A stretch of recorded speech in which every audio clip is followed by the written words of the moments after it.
In the 1930s, Germany was anti-Semitic. Some Jewish people could see that life was becoming more oppressive for Jews, and so members of Jewish leadership created Gross Brazen.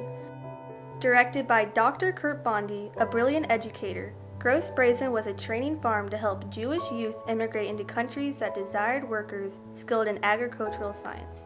Under Bondy's tutelage, the young people were immersed in a program that balanced hard physical farm labor with lessons on Jewish life, German history, and social philosophy. Some of the young people came from cities and knew nothing of farming before arriving. The stability of farm life at Gross Brazen was a welcome respite. The farm offered a safe place for 130 Jewish youth who faced the escalating oppression of Nazism. However, while the farm workers were feeling safe, persecution of the Jewish people in Germany was on the rise.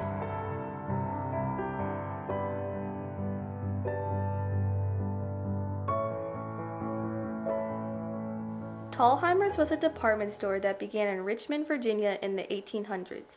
In 1917, William B. Thalheimer Sr. took over the business. In 1930, William went with his family to Germany. It was a personal trip, but on the trip, he visited well-known department stores. During these visits with the head of the department stores, Thalheimer learned that there was a conflict in how the Jewish people were being treated in Germany. He was also aware of the presence of brown-shirted Nazi party members as he toured, dined, and shopped. At that time, Germany was changing. The Nazi Party was growing, becoming the second biggest party. President Hindenburg was dealing with an economic crisis. Because Hindenburg and the Reichstag could not work together, Hindenburg called for new elections, and in those elections, the Nazi Party grew in power, increasing the level of conflict for Jewish people. In 1930, about 500,000 people in Germany were Jewish. Most lived in urban areas. The Jewish people were scapegoated by the Nazis, being blamed for Germany's defeat in World War I and the terrible Treaty of Versailles. The conflict made life more difficult for the Jews.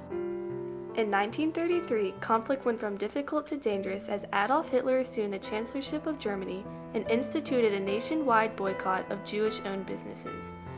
The boycotts were to continue for several years.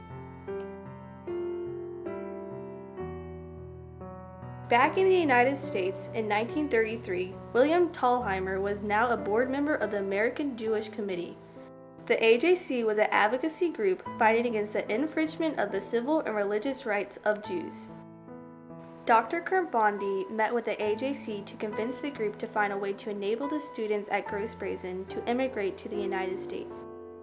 In Germany, with Hitler firmly in power, the Nazi announced new laws, called Nuremberg Laws, that made Jewish people second-class citizens and revoked their political rights. The situation for Jews was becoming more deadly. In early 1938, William Thalheimer and his cousin Morton bought a 1,518-acre farm called Hyde Park in rural Burkeville, Virginia. He renamed it Hyde Farmlands. Thalheimer had a vision that his farm could become a refuge for the students at Gross Brazen.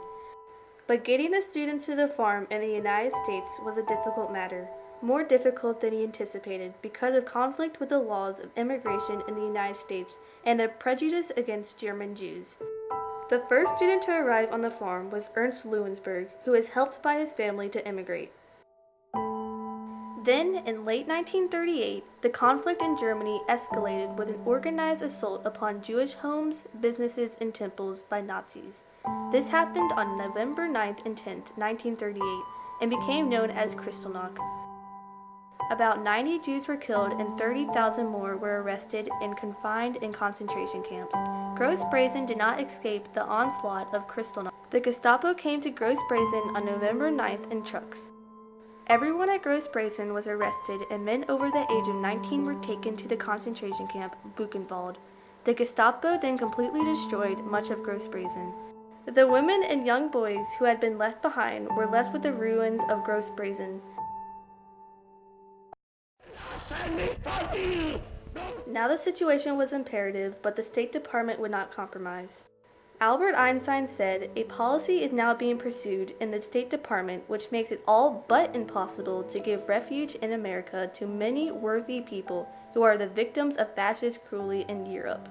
Of course, this is not openly avowed by those responsible for it. The method which is being used, however, is to make immigration impossible by erecting a wall of bureaucratic measures. Late in December, after little more than a month in Buchenwald, the students at Gross Brazen were released for two reasons. First, the Ministry of Agriculture believed they needed to get back to work on the farm to produce food. Second, the Gestapo were told that the students were going to be immigrating to the United States under the Virginia Plan. Immigration of Jews was the highest priority. Dr. Kurt Bondy now realized that he had to compromise his original plan to move the Gross Brazeners as a whole group to a new country. Instead, he realized that he would have to move in smaller groups.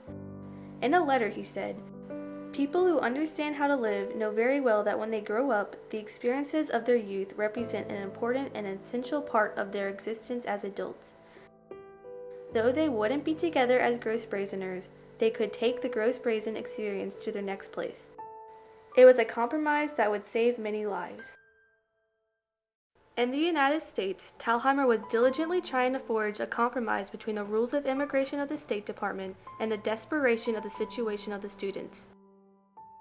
He enlisted the assistance of the Labor Department, headed by Francis Perkins, to convince the State Department to approve the students' visas. There are two main ways in which the United States State Department really kept immigrants out, and in particular German Jewish immigrants out. One was that you couldn't be a public charge. There was also a second criteria that would exclude immigrants. Because there was a law that said if you have a contract for a job, a promise of a job, before you come to the United States, you can't come to the United States. After much legal discussion about aspects of the requirements of immigration law, Thalheimer was successful in navigating State Department issues. He, in turn, agreed to guarantee that the students would not become public charges, and he would invest enough in the farm to make it successful. The State Department felt that Thalheimer was a responsible citizen, a merchant in Richmond, and an officer in the AJC. This made his assurance of support enough to meet the requirements of immigration laws. In 1939, a little more than a year after the fight to bring the students to safety, the students could finally come to the United States. 25 visas were issued, but only 22 students actually made the journey.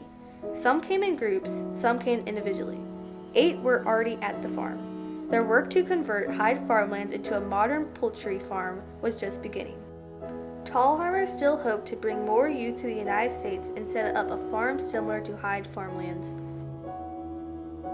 In the meantime, war in Europe was increasing. In 1940, Thalheimer had a major health setback and was faced with the reality that the farm was not going to be economically viable for many years, if ever. Additionally, the situation in the world was increasingly difficult. Because of these reasons, Thalheimer had to compromise not only the rest of his plan for more immigration, he had to also close Hyde farmlands. Thalheimer worried about how he would communicate this decision to the young people. He also worried about how the State Department would view this change. The State Department was appreciative of what Thalheimer had set out to accomplish and treated the situation respectfully. One of the students noted, "It was a beautiful dream, but now it is finished." Morton Thalheimer helped some of the students find farm jobs with Quaker committees. Some students decided to join the military and help fight against Nazis. Some returned to high school or began college. By April, all the Hyde farmlanders had found new homes. As Jewish people faced conflict from Nazis in the 1930s, there was limited options open to them. William B. Thalheimer opened his heart to the plight of a group of Jewish youth from Gross Brazen. He faced conflict in the United States from the State Department over their immigration. He worked long and hard and found ways to compromise to bring the youth to Hyde farmlands in Virginia. Though his visions for more farms were not realized, his efforts saved the lives of 30 students who came to America.